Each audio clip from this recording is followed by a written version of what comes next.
pense que vous avez raison sur le fait qu'il y avait une grosse intensité. Les deux équipes voulaient gagner, il y a une belle salle, donc les playoffs se rapprochent, c'est bientôt la fin de la saison, donc forcément tous les matchs sont importants. Qu'est-ce qui a fait la différence? Je pense que c'est vraiment... aujourd'hui, ce soir, je pense que c'est vraiment le groupe. On est resté soudés, on est reparti en prolongation.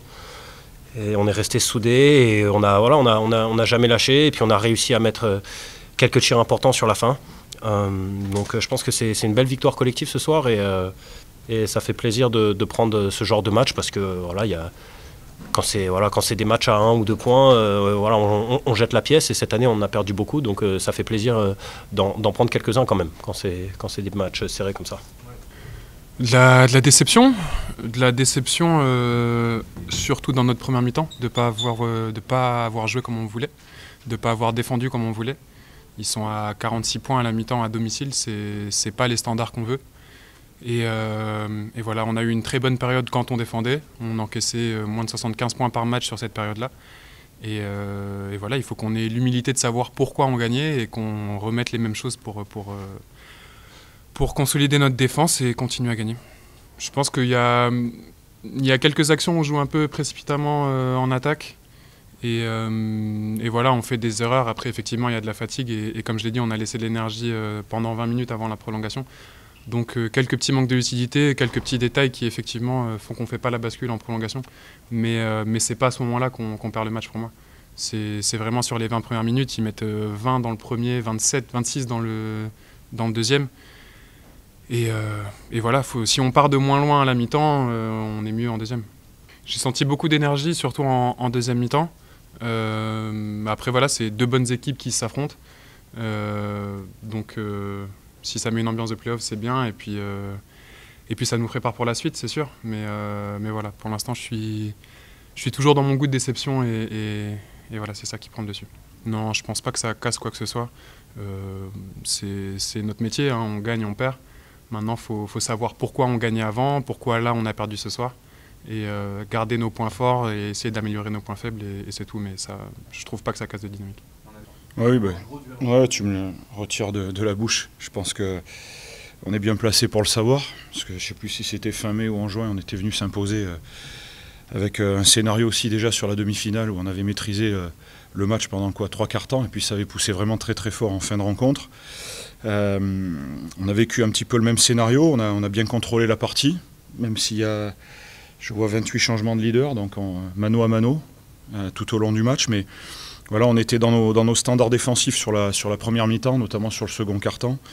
Et puis ensuite, comme ça nous est arrivé la semaine dernière contre Foss, on a un début de troisième quart-temps où on laisse un petit peu s'installer cette équipe d'Orléans qui a beaucoup de talent, on le sait, avec Darius Odom et Stéphane Smith. Et derrière, voilà, il a fallu cravacher. C'est vraiment une victoire au forceps, voilà, dans une salle magnifique, un public incroyable, et face à une très très belle équipe aussi qui joue bien au basket. Et il a fallu beaucoup de ressources, beaucoup de caractère pour s'imposer ce soir. Il y avait beaucoup de choses, mais c'est facile de dire ça. Alors attention, il y avait des bonnes choses aussi. Hein. Mais c'est notre première mi-temps qui nous plombe. T'as beau dire ce que tu veux. Voilà.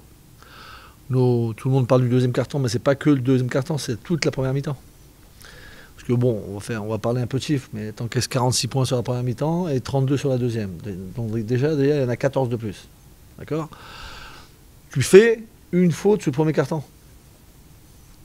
Faut pas oublier, alors je ne vais pas faire un cours de basket, mais il ne faut pas oublier qu'on peut faire 16 fautes sans les mettre sur le lancer franc. 16 fautes par match sans mettre l'adversaire au lancer franc. On fait 3 fautes d'équipe en 18 minutes alors qu'on prend l'eau un peu de partout. Voilà. Je regrette le manque. On avait un game plan très précis. C'est facile de vous dire ça, mais on avait un game plan très précis. Qu'on a exécuté en deuxième mi-temps et qu'on a oublié en première mi-temps. Voilà. Il fallait sortir fort sur les écrans porteurs. Il fallait passer dessous avec certains mecs et changer avec un mec. À chaque fois qu'on s'est trompé, on a payé. À chaque fois qu'on s'est trompé, on a payé.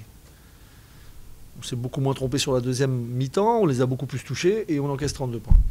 Le match, c'est même pas la prolongue, c'est même pas... Pour moi, Alors après, malgré tout, tu peux le prendre, parce qu'on a montré du cœur, on a montré, voilà, on est revenu, on a montré des choses quand même. Hein. On est revenu avec du courage, mais ta première mi-temps, elle te plombe complètement. Le deuxième quart-temps, encore plus.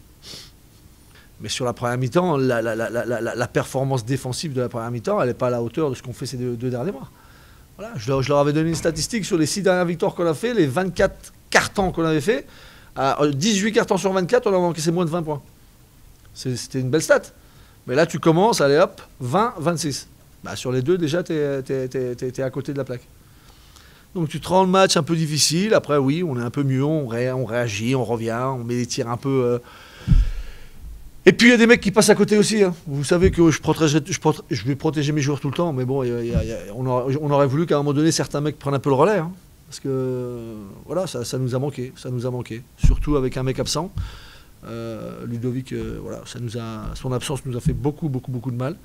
Parce qu'au niveau du rythme, ça nous aurait aidé des deux côtés du terrain. Et voilà, donc c'est une défaite qui fait mal à la tête un peu. T'as un peu peur que ça laisse des Ouais, mais ça peut laisser des traces en début de semaine. C'est pour ça qu'on va faire attention. Voilà, on va faire attention. Après, les papas, ils ont quand même répondu présent quand même. Hein, parce que Romuald, Darius, Ludo étaient là. Steph, il est un peu plus jeune, même si parfois il met un petit peu trop sa cape de Superman, pardon.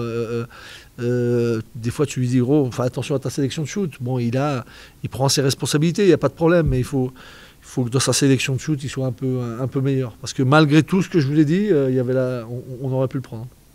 C'est vrai.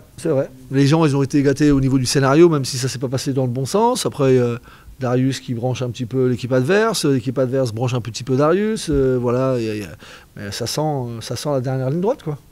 Donc, il faut en profiter, c'est pas le mot, mais il faut se mettre au diapason, parce que si on veut faire une bonne fin de saison et des beaux playoffs, ça va être ce genre de match-là qu'il va falloir prendre.